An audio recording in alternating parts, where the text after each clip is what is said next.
My name is Joe Peroni, and this is the Rise Above Project. And today we're going to talk about what is most likely the number one reason or cause of divorce.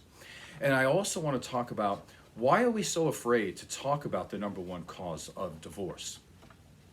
In order to get into that, first, let's go over a little bit of facts about marriage and divorce. If you're in your first marriage, there's about a 50% chance that it's going to end in divorce. If you're in your second marriage, there's about a 65% chance that it's going to end in divorce. If you're in your third marriage, there's about a 75% chance that it's going to end in divorce. So as you can see how the numbers work, it typically, for most people, doesn't get better over time. Now, 70% of these divorces are filed by women. Now, if you're a woman and you are college educated, there's about a 90% chance that you're going to be the one filing for divorce. So again, it begs this question. If we have some really good ideas about what's causing divorces, why are we not allowed to openly talk about it? So I'm going to try to do that today without making anybody triggered or angry. Let's talk about the big 5 personality traits, and these being conscientiousness, agreeableness, neuroticism, openness to experience, and extroversion. We're going to talk about a couple of these, but the most important one by far is neuroticism. Now, there's 6 facets of neuroticism, but let's talk about the 2 aspects of neuroticism right up front. Number 1 would be volatility, and the other one would be withdrawal. So we're looking at trauma responses here. So we're looking at fight or flight. Fight meaning volatility, and flight meaning withdrawal. You could already see where I'm going with this. About it's very difficult to be a happy human being and to also be in a relationship with another human being and expect it to work if you tend to withdraw and you tend to be a very volatile person. So let's go over the 6 facets of neuroticism. Number 1 being anxiety. So that would be a person who is typically worried, a person who thinks the environment is very dangerous, a person who is very easily triggered and goes into fight or flight mode. Now, the difference here when we're looking at personality traits, anxiety, we're not talking about it in terms of a psychopathology. We're talking about it as not necessarily the behavior or the action that comes from anxiety. We're talking about the feeling that comes from anxiety. And this makes a big difference, as I'm going to show you as we go down these facets. So again, it's the feeling of anxiety, the feeling that the world is dangerous, the feeling that everything you need to be afraid of or worried about, the feeling that you can't trust other people, you can't trust the world because it's dangerous. So number 2 in your facets would be angry and being hostile. Again, the tendency to feel angry, not necessarily to act out on it, but the feeling of being angry and hostile. And that's typically triggered because somebody feels like they're less than, or that people are trying to take advantage of them, or that they're being cheated in life. Number 3, depression. Again, the feeling of depression, someone who's discouraged and sad, and who looks at the world as a sad place, and their place in the world tends to be one of, again, being sad. Number 4, being self-conscious, being insecure. Now, it's very interesting. One of the reasons why I'm bringing up this show is the same reason why I brought up my last show on authenticity. There's a lot of YouTubers, TikTok people, life coaches, and quite frankly, a lot of therapists out there that are leaning in one direction because it sells. You get a lot of people who go, yes, that's the answer, but it's not the easy answer.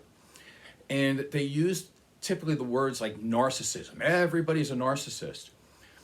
But here, when we're looking at being neurotic, If you're self-conscious, you're on the border of being a narcissist. Why?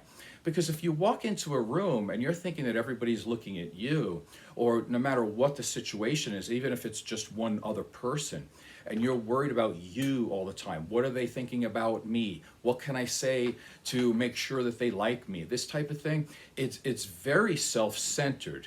So again, I don't want to harp on this too much, but it is a version of narcissism. I'm not saying narcissistic personality disorder, but again, we're looking at narcissism here when a person tends to be insecure. Moving to number 5, a person who is high on the neuroticism scale would be impulsive. Now, this is interesting too, because people tend to be impulsive in terms of, we think about deeds, actions, behaviors. And that's true. People who are highly neurotic end up doing deeds, behaviors, and actions that are not conducive to having a good life, either for them or for the people around them. But it's worse than that, because it's not just deeds, it's the words that they say. A person who is not led by some logic and reasoning, what they'll do is they'll tend to say a lot of things that they're going to have to say that they're sorry for. They're going to end up saying a lot of things that they're going to want to take back. And their partners, their loved ones, people around them, their work friends, they're going to have to hear a lot of things that they're going to have to try to forget if they want to continue a relationship with a person who's highly neurotic. Number 6, vulnerability. They're predisposed to panic responses. They're not resistant to stress. They're not very resilient. So as you can see, as I'm going through this, this might be, again, psychology is a very soft science. It's not 2 + 2 = 4. So there's a lot of opinions and there's a lot of data out there that you can look at in a lot of different ways. I'm just offering another one to you here, but I can back it up, and I would consider listening to some of this information and seeing how it might be able to help you. 2 very important questions when you're trying to figure out if neuroticism is a problem and if you should fix it, and if it is probably the number 1 cause of bad relationships, is here's the question. Number 1, what is the most reliable predictor of a person's general unhappiness? Answer: having the personality trait of neuroticism, or being high in neuroticism traits. Question number 2, what is the most reliable predictor of divorce? One or both people in the relationship being highly neurotic. So with knowing that, it could lead us down this path that we could start moving towards helping people who are highly neurotic, instead of using a bunch of other red herrings, so to speak, about other problems of why there's so much difficulty in relationships these days. There's a lot of them, but I find that most of them tend to be symptoms. So let's take a closer look at neurotic behavior. I made a list of about 20 of them. I could have done twice as many, but I don't want to make the show too long. So let's go down some of these, and as I'm saying them, try to think how this would relate in a relationship. And if you have some of these qualities, ask yourself how difficult it would be to have a relationship. And then ask yourself, well, maybe it might be a good thing to look into this a little bit more. Number 1, being highly neurotic is correlated to mood disorders, such as anxiety and depression, correlated to personality disorders, such as narcissistic personality disorder, antisocial personality disorder, borderline personality disorder. You're more prone to addiction and OCD. People with high neuroticism traits tend to focus on the negative and disregard the positive. Again, that could be disastrous for relationships or just having a good life in general. They're emotionally reactive. They're generally unhappy. They react out of proportion to situations. They're pessimistic in general. They have an inability to control their emotions. They're easily upset, stressed, triggered. They have very poor coping skills, difficulty in sustaining healthy, long-term, reciprocal, productive relationships.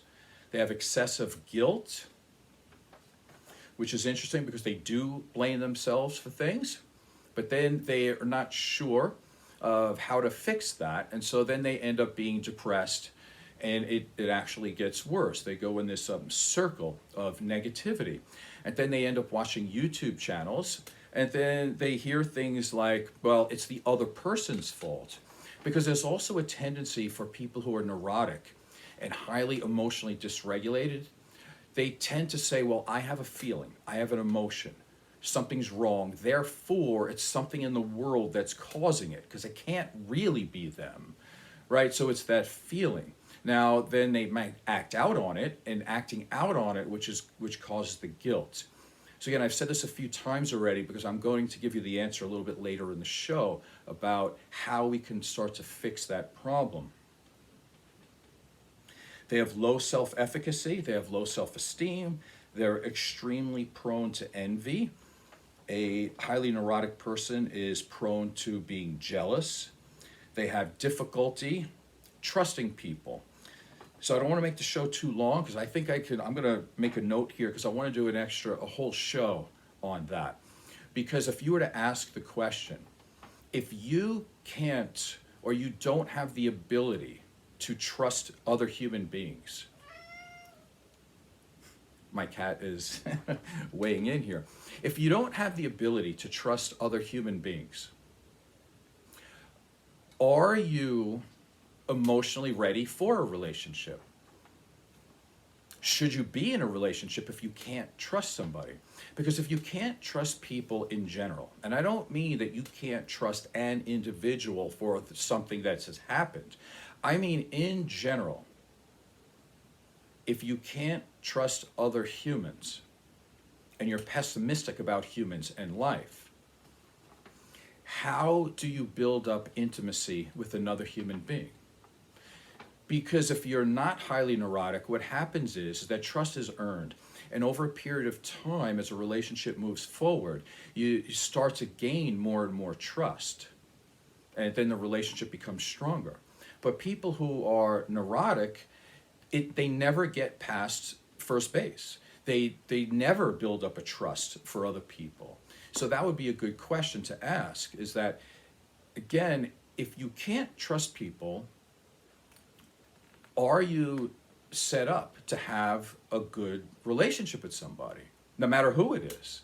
So the thing is, either fix that problem in yourself, or be ready to go to multiple different relationships until you start to realize that this trust issue is a problem, and then you end up going somewhere else thinking that it's going to be better. But if the trust problems within yourself, it's never going to get better. Moving on. People who are highly neurotic, they have anxious attachment.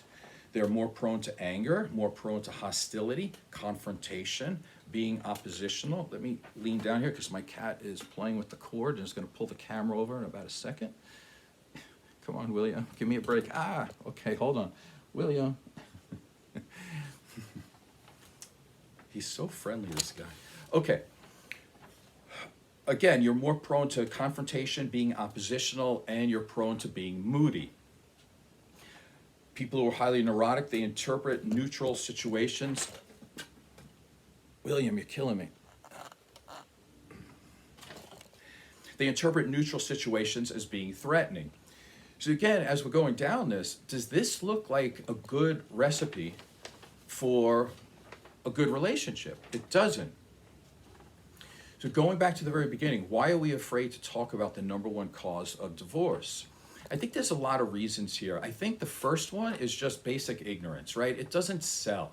People talk about symptoms. So let's talk about a couple of these. Come on. You're gonna break my camera. Okay, let me move this again. So here are some, like, people would say causes of divorce, which I don't think they're causes. I think they're symptoms. So the number one I would say is communication. People always say, well, we have communication problems.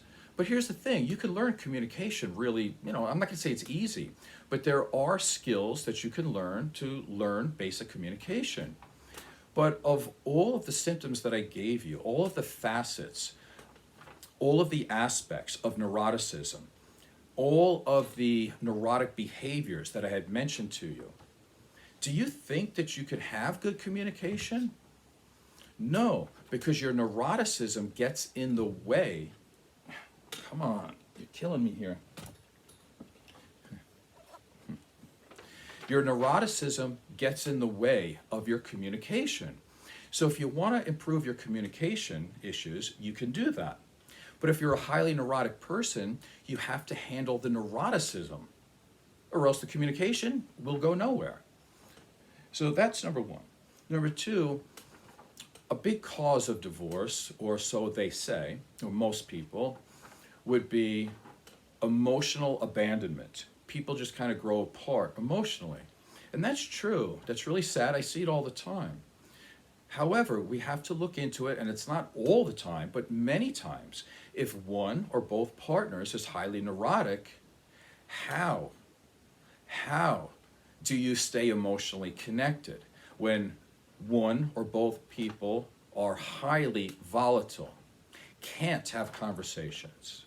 Or if you try to have a conversation, there's emotional dysregulation, and then they withdraw. So you're looking at very serious trauma responses. So again, yes, emotional abandonment is a real thing, and it's sad, and hopefully, people can correct this. But most of the time, it's because of neurotic behavior. It's the facets of neuroticism getting in the way of this. So that needs to be handled first. Another one that people like to say is a cause of divorce is cheating. And again, that's possible. I mean, it is possible for a happy, healthy couple where one of them just cheats, I guess. That could happen. But more often than not, it's because there's so much emotional disconnection between the couple that cheating tends to be something that's a symptom of the relationship. And again, going back to the root cause would be high neuroticism. One thing that comes up in a lot of life coaches, they'll say, well, women are doing as much work as men are, probably more. And agreed, let's say that. On the other hand, when they come home, though, women are still taking on most of the chores. In some cases, all the chores. And so that work imbalance makes a lot of women feel that they're being taken advantage of, rightly so. But is that really the biggest cause of divorce? Is not doing the dishes often enough or folding clothes often enough? Do you think that's really breaking up families? I'm sure it does, but not at a high percentage. And the other thing we have to look at is when we're looking at women who are college educated, who make more money, if they're going to file divorce, it's 90% of the time. So you're talking about when a woman has more money, she has a more tendency to leave the relationship.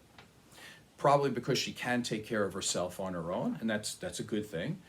But really, if you're looking at a relationship, a marriage, and they have kids, they have all that, and they do make a decent amount of money or a good amount of money with a surplus, and chores are a problem, get a cleaning service.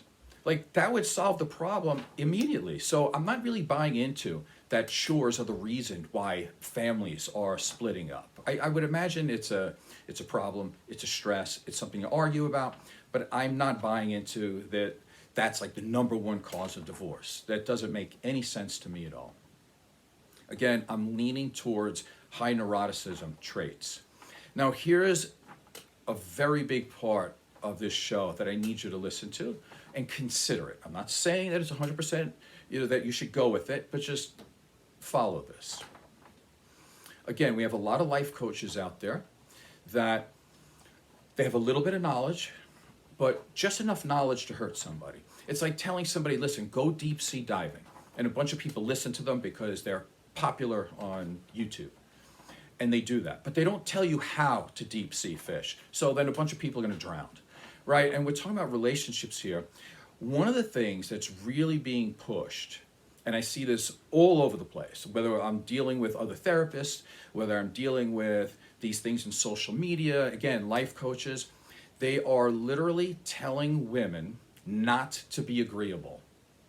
Again, going back to the beginning of the show, that is one of the big 5 personality traits. It's being agreeable. Let's talk about being agreeable for a second. First of all, it's an antidote for neuroticism. Because again, neuroticism are the feelings behind it, but it's not the actions.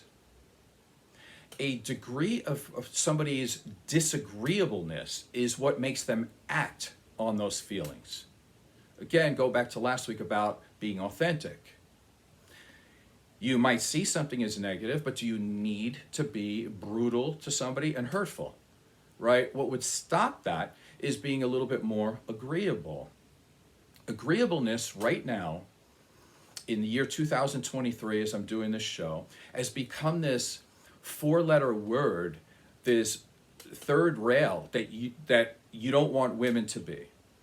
Let's go over some of the facets of agreeableness. Being altruistic, being modest, being able to trust. We've talked about that. Being able to cooperate, to have some degree of compliance, to work things out. Having empathy, sympathy, compassion, honesty, morality, straightforwardness. Does any of this sound weird to you? That we have life coaches and all of these social media people telling women not to be these things? How does that make sense to anybody? And how is that going to be helpful in a relationship? Now, everything can be used for good or bad, right? Water is great. We all need it to sustain life. But then again, if you don't know how to swim, you could also drown with water. So again, I don't want to, when we're talking about the margins here, if somebody is overly agreeable, yeah, that could be a problem for sure. But being agreeable doesn't mean that you're not allowed to have needs. It doesn't mean that you're not allowed to have opinions. It doesn't mean that you're not allowed to make boundaries. I don't know why people are telling you that, because that makes no sense.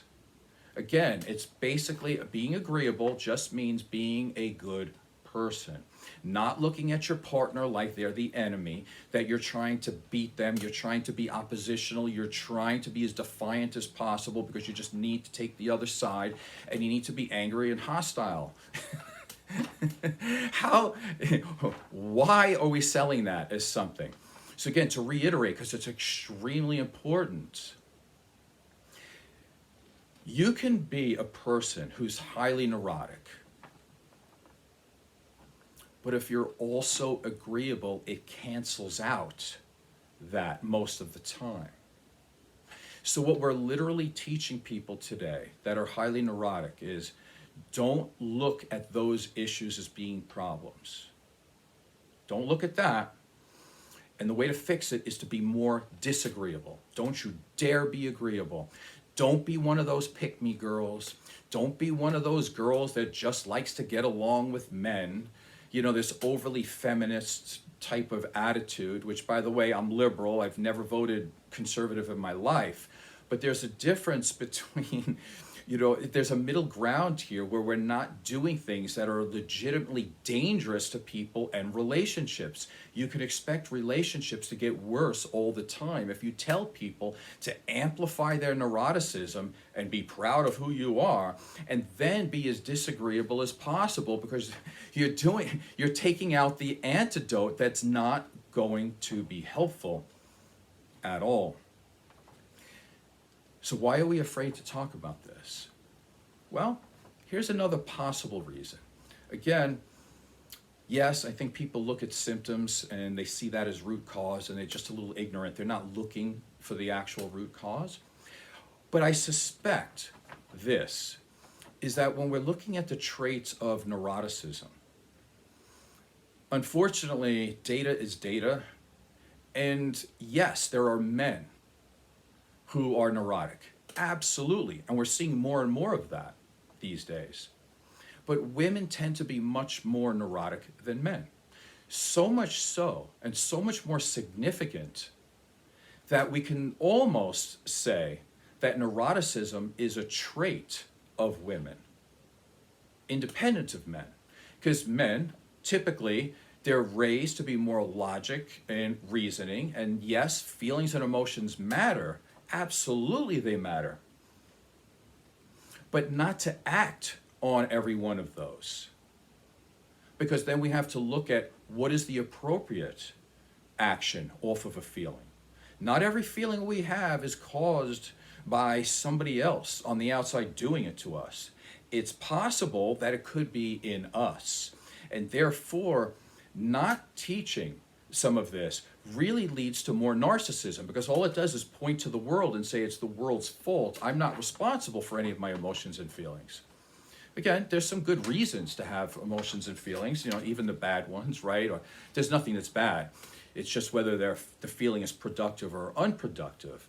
But again, a person who is centered and not leading from a trauma situation really can look at things down the middle and say, is this something that I should be reacting to? Or is this something that is just not that big of a deal? So I hope that was valuable to you today. Again, why are we afraid to talk about one of the, let's call it one of the main causes of divorce? Why are we afraid to talk about this? Why are we not talking about it more? And I would also say, why is there such a push out there for people to be disagreeable? Because that is amping up all the facets of neuroticism, and it's not helping anybody. None, nobody. It doesn't help anybody. My name is Joe Peroni. This is the Rise Above Project. Please subscribe and tell a friend. Thank you.